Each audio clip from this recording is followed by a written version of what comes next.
Stop for a second. Imagine the coldest day you've ever experienced. Maybe your car wouldn't start. Maybe your fingers hurt after 5 minutes outside. Maybe you complained that it was freezing. Now, subtract another 30 degrees. The temperature is around negative 53 degrees Fahrenheit. The wind doesn't just feel cold, it hurts. Every breath burns your lungs. Your eyelashes freeze together. The moisture inside your nose turns to ice. And here's the important part. You can't go inside. Because there is no inside. No central heating, no insulated walls, no hot shower waiting for you. Just snow, ice, and a world that seems completely determined to kill you. Here's the question. How did ancient humans survive that? Not for one night, not for one winter, for thousands of years. Because the truth is almost impossible to believe. Some of the things our ancestors did to stay warm would seem horrifying today. Not because they were cruel, because nature gave them almost no other choice. And one of their strangest tricks, it didn't warm the outside of the body at all. It warmed them from the inside.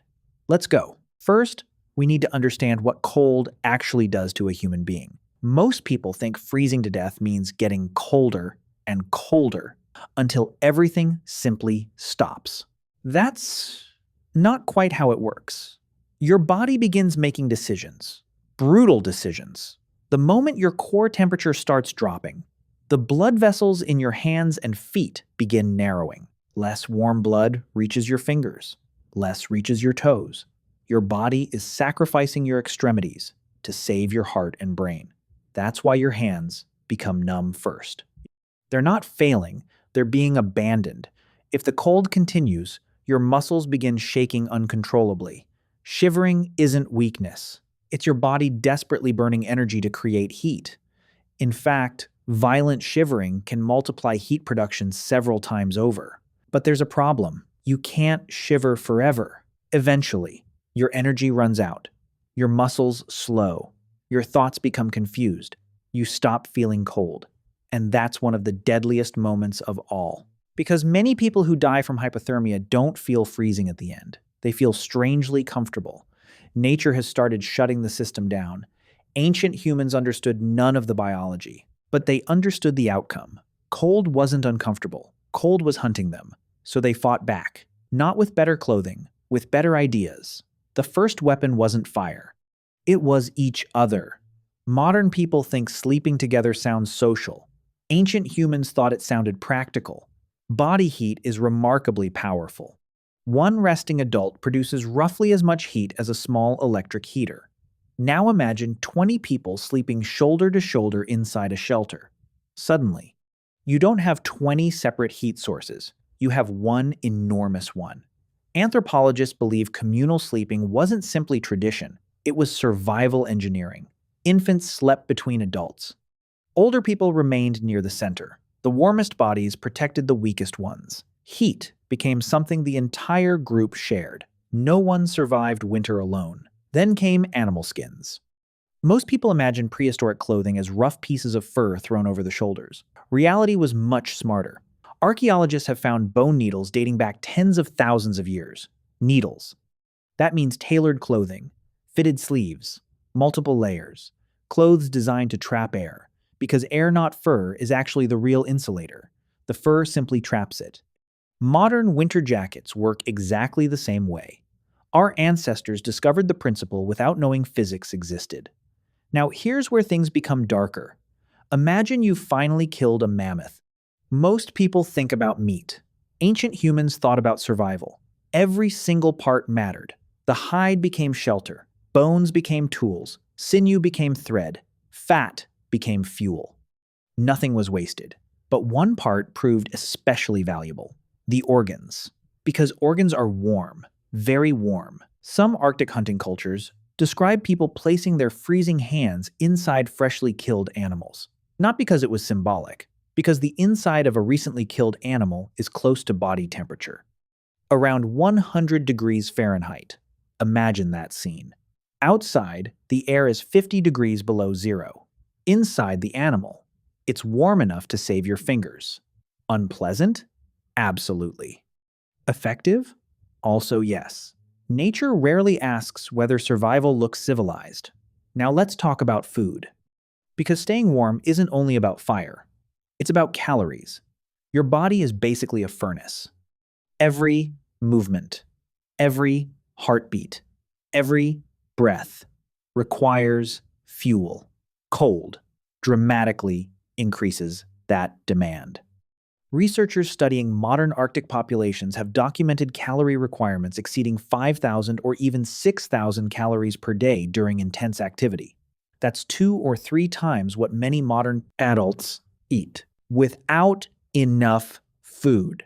Your internal furnace simply burns out, which explains something fascinating. Ancient northern populations often preferred fat over lean meat. Today, many people trim fat away. Our ancestors treasured it. Fat contains more than twice the calories of protein, gram for gram. It's one of the densest energy sources in nature. To an Ice Age hunter, fat wasn't unhealthy. Fat was tomorrow. Now here's something even stranger. Many people assume drinking alcohol helps keep you warm. It feels warm, but that's an illusion.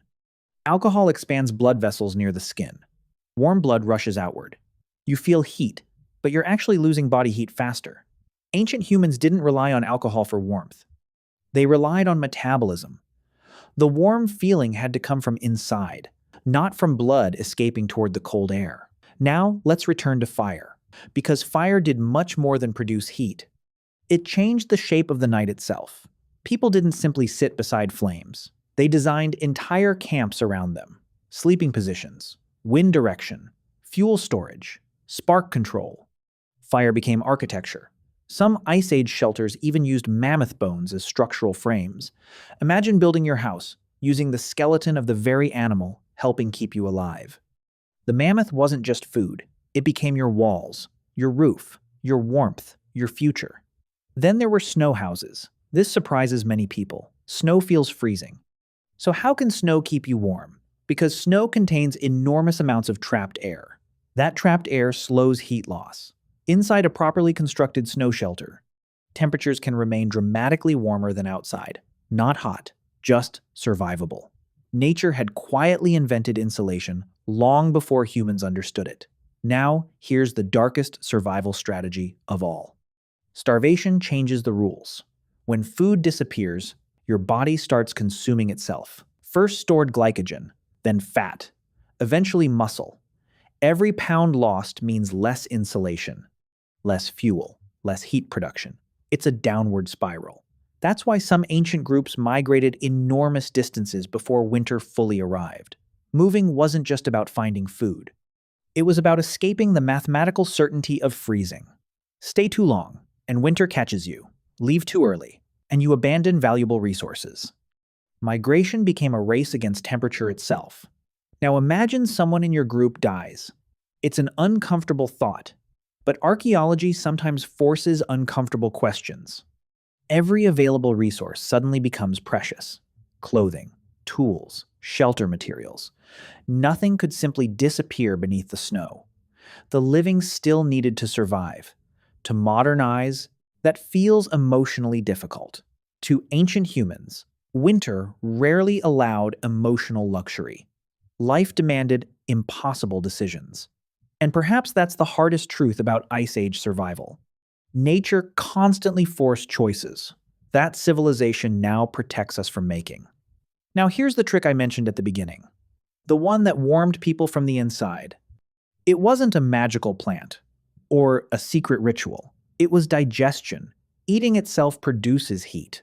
Scientists call it diet-induced thermogenesis.